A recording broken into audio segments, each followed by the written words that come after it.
Hello colourful butterflies எல்லாரும் எப்படி இருக்கீங்க? I am fine.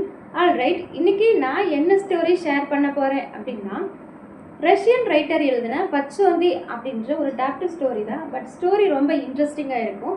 ஸ்டோரியை ஸ்கிப் பண்ணாமல் ஃபாலோ பண்ணலாம் வாங்க. ஸ்டோரியோட ஸ்டார்டிங்கில் என்ன நடக்குது அப்படின்னா, ஒரு மெஜஸ்டிக்கான போலீஸ்மேன் ஆர்ச்சிவ் மேலவ் அவர் என்ன செய்கிறார் அப்படின்னா, கடைவீதியில் நின்று பார்த்துட்ருக்குறாரு. பக்கத்துலேயே செம்பட்ட தலையோட ஒரு அசிஸ்டன்ட் போலீஸ் நின்றுட்டுருக்காங்க. ஸோ இவங்க ரெண்டு பேரும் டிஸ்கஸ் பண்ணிகிட்ருக்காங்க. அந்த கடைவீதி பார்க்க எப்படி இருக்குது அப்படின்னா, ரொம்ப நிதர்சனமாக ரொம்ப அமைதியாக இருக்குது. அங்கே ஒரு பிச்சைக்காரங்க கூட அங்கே ஒரு நடமாட்டம் இல்லை அப்படின்னு சொல்லி பேசிகிட்டு இருக்காங்க.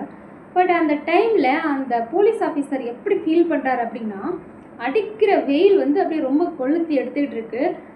இந்த வெயிலை அரெஸ்ட் பண்ணி ஜெயிலில் வச்சிடலாமா அப்படின்ற ஒரு தருணம் தான் அந்த சுச்சுவேஷன். நம்ம ஊரில் இப்போ ஹாட் இருக்குது இல்லைங்க, இப்போ எவ்வளோ வெயில் இருக்குது இல்லைங்களா? ஸோ இந்த மாதிரி தான் அந்த ஸ்டோரியிலையும் வெயில் இருந்திருக்கு.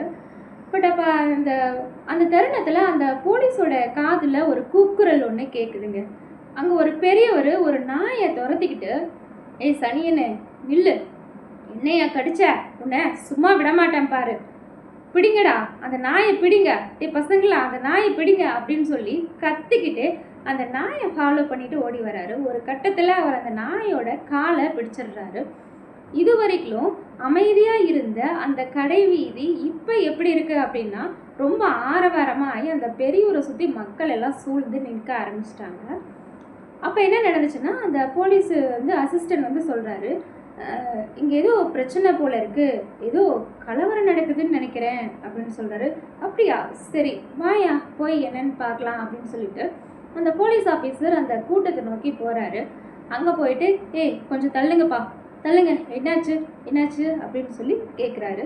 இவரை சொல்கிறாரு, ஐயா இந்த நாய் நான் பாட்டுக்கு செவனேன்னு போயிட்டு இருந்தேன், இந்த நாய் என்னோட விரலை பிடிச்சி கடிச்சிருச்சு, இதுக்கு எப்படியாச்சும் இவங்கக்கிட்ட சொல்லி எனக்கு இழப்பீடு வாங்கி கொடுங்க, நாயோட உரிமையாளர்கிட்ட சொல்லி இழப்பீடு எனக்கு வாங்கி கொடுங்க அப்படின்னு சொல்லி கேட்குறாரு. சும்மா இந்த நாய்களெல்லாம் சும்மா விடக்கூடாது, இதெல்லாம் மக்களை இப்படியே விட்டா கடிச்சிக்கிட்டே இருக்கும் அப்படின்னு சொல்கிறாரு. அந்த போலீஸ் அப்படியே டென்ஷன் ஆயிடுறாரு. அப்படியா, நீ சொல்கிறது கரெக்டு தான், இந்த நாயெல்லாம் சும்மாவே விடக்கூடாது, இந்த நாய் வச்சுருக்கிறவங்கள நான் என்ன பண்ணுறேன் பாரு, இனி இந்த நாய்களையும் மாடுகளையும் பொது தெருவில் சுத்த விடுறவங்கள நான் எப்படி சுத்தல விடுறேன் பாரு அப்படின்னு பக்கமாக டைலாக் விட்டு அந்த பெரியவருக்கு ஆறுதலாக பேசிகிட்டு இருக்கிறாருங்க. உடனே அந்த கூட்டத்துலேருந்து ஒரு குரல் கேட்குது. என்ன அப்படின்னா, இந்த நாய் ஜென்ரல் லியோக்கோட நாய் மாதிரி தெரியுதே அப்படின்னு சொல்லிட்டு. ஓ, என்ன இந்த நாய் ஜென்ரலோட நாயா? அப்படியே ஸ்டாப் ஆகிடுறாரு.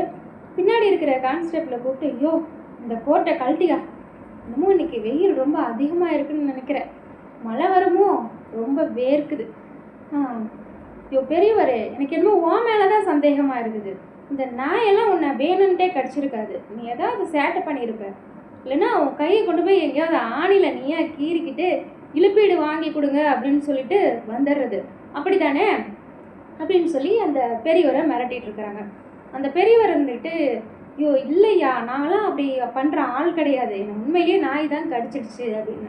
அந்த கூட்டத்துலேருந்து ஒருத்தர் சொல்கிறாரு, இவர் சும்மா இருக்காமல் சிகரெட்டு புகையை நாயோட மூக்கில் வச்சுருந்தாரு, அந்த நாய் ஆதகம் தெரியாமல் இவரை கடிச்சிடுச்சு, அதான் நாய் கடிச்சிடுச்சு அப்படின்னு சொல்லிட்டு.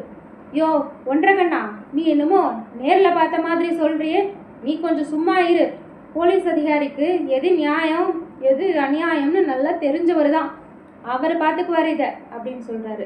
அந்த போலீஸ் அதிகாரியும், என்ன நீ விட்ட ரொம்ப ஓவராக பேசிக்கிட்டே போயிட்டுருக்க, நாய் மேலெலாம் தப்பு இல்லை, ஓ மேலே தான் தப்பு அப்படின்ற மாதிரி சொல்லிகிட்ருக்காரு.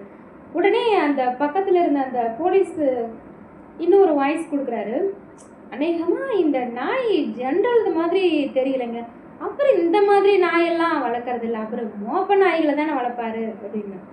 உடனே இந்த போலீஸ் அதிகாரி, ஆமாம் ஆமாம், சி இது மாதிரி நாயை அவர் வச்சுருக்க போகிறாரு, அவர் இது மாதிரிலாம் வச்சுருக்க மாட்டார், அப்போ இது கண்டிப்பாக ஜென்ரலோட நாய் இருக்காது, நீ சொல்கிறது கரெக்டு தான் அப்படின்னு சொல்லிட்டு அந்த பெரியவர்கிட்ட, நீ சொல்கிறது சரிதான், இந்த நாய் தான் உன்னை கடிச்சிருக்கு இல்லையா, அந்த நாய் வச்சுருக்கிறவங்களெல்லாம் சும்மாவே விடக்கூடாது, தெரு நாய்களை தெருவில் சுத்த விட்டு மக்களுக்கு எவ்வளோ பாதிப்பை ஏற்படுத்துகிறாங்க அப்படின்னு சொல்லி மறுபடியும் தன்னோட நியாயத்தை வச்சிட்ருக்கிறாரு. இன்னும் கொஞ்ச நேரம் கழிச்சு அந்த பக்கத்தில் இருந்த போலீஸ் சொல்கிறாங்க, எனக்கு என்னமோ இந்த நாய் ஜென்ரல் வீட்டில் பார்த்ததா தான் ஒரு ஞாபகம் இருக்குது. இந்த நாய் யாருதுன்னு என்ன அது மூஞ்சில் எழுதியா ஒட்டியிருக்கு, இந்த நாய் எப்படி கண்டுபிடிக்கிறது அப்படின்னு சொல்லிட்டு நின்று யோசிச்சுட்டு இருக்காங்க. அந்த சமயத்தில் தான் அந்த ஜென்ரலோட சமையல்காரர் அந்த வழியாக வந்துட்டுருக்கிறாரு. யோ கிழவரே, இங்கே வாரும், இங்கே வாங்க, உங்ககிட்ட ஒன்று கேட்கணும் அப்படின்னு சொல்லி அவரை கூப்பிடுறாங்க. அவர் என்னங்க அப்படின்னு சொல்லி வந்து கேட்கும் பொழுது, இந்த நாய் யாரோடது உனக்கு தெரியுமா அப்படின்னு. ஜென்ரலோட நாயா அப்படின்னு. இல்லைங்க ஐயா, இது ஜென்ரலோட நாய் இல்லை அப்படின்னு சொல்கிறார். இது மாதிரி நாயெல்லாம் அவர் வச்சிருக்க மாட்டார் அப்படின்னு. ஓ அப்படியா, அப்போ வந்து இது எவனோ ஒரு பைத்தியக்காரனோட நாயாக தான் இருக்கும். பைத்தியம் முடிச்ச நாய் எப்படி கடிச்சு வச்சிருக்குது பாரு. இந்த நாயை சும்மாவே விடக்கூடாது. யோ இந்த நாயை ஒழிச்சு கட்டுங்க, இந்த பிரச்சனைக்கெல்லாம் ஒரு சூப்பரான ஒரு சொல்யூஷன் ஒன்று கிடைச்சிடும். அந்த பெரியவர் மாதிரி சொல்கிறாரு, இருங்க நான் சொல்ல வேண்டியதை முழுசாக கேளுங்க. இந்த நாய் வந்து ஜென்ரல் லியோவோடது இல்லை, ஆனால் அவரோட தம்பி இருக்காருல்ல, அவர் வீட்டில் தான் பார்த்ததா எனக்கு ஞாபகம் இருக்குது அப்படின்னு. ஏன்னா இது சின்ன முதலாளி வீட்டு தான். அவர் ஊருக்கு வந்திருக்கிறாரா? ஆமாம், வந்து 10 நாள் ஆகுது. அப்படியா, அவர் ஊருக்கு வந்திருக்கிறாரா? ரொம்ப சந்தோஷம். அவரை ரொம்ப கேட்டதா சொல்லுங்கள். கண்டிப்பாக இந்த நாய் அவரோடதாக தான் இருக்கும். நீங்கள் நாயை பத்திரமா வீட்டுக்கு கூட்டிகிட்டு போங்க. நாய் பாரு எவ்வளோ உஷாராக இருக்கு, வெரி குட், ரொம்ப ஸ்மார்ட்டாக இருக்கீங்க அப்படின்னு நாயை சொல்லிவிட்டு நாயை பத்திரமா கூட்டிகிட்டு போய் விட்டுருங்க. இந்த நாயை நான் தான் அனுப்பி வச்சேன்றதை அவர்கிட்ட மறக்காமல் சொல்லிடுங்க அப்படின்ற ஒரு விஷயத்தையும் மென்ஷன் பண்ணுறாங்க. அவரும் அந்த நாயை கூட்டிகிட்டு கிளம்பிடுறாரு. இந்த பெரியவர் இருக்காருல்ல, அவரை திட்டி அனுப்பிச்சி விட்டுறாங்க. ஸோ இதுதான் இந்த ஸ்டோரி. நம்மளும் இப்படி தானே, நமக்கு சாதகமானவங்க யாராவது தப்பு செஞ்சாங்க அப்படின்னா அந்த தப்பு நம்ம கண்ணு முன்னாடி தெரியவே தெரியாதுங்க. அதே நம்மளுக்கு தெரியாதவங்க யாராச்சும் ஏதாவது தப்பு செஞ்சாங்கன்னா அது ஒரு பெரிய குற்றமாகவே நம்ம தீர்மானிப்போம் இல்லைங்களா? ஸோ இது மாதிரியெல்லாம் இல்லாமல் நியாயமாகவே இருக்கட்டுமே அப்படின்னு சொல்லிட்டு தான் இந்த பச்சோந்தி ஸ்டோரியை செலக்ட் பண்ணி நான் சொல்லியிருக்கேன். தேங்க்யூ. தேங்க்ஸ் ஃபார் வாட்சிங்.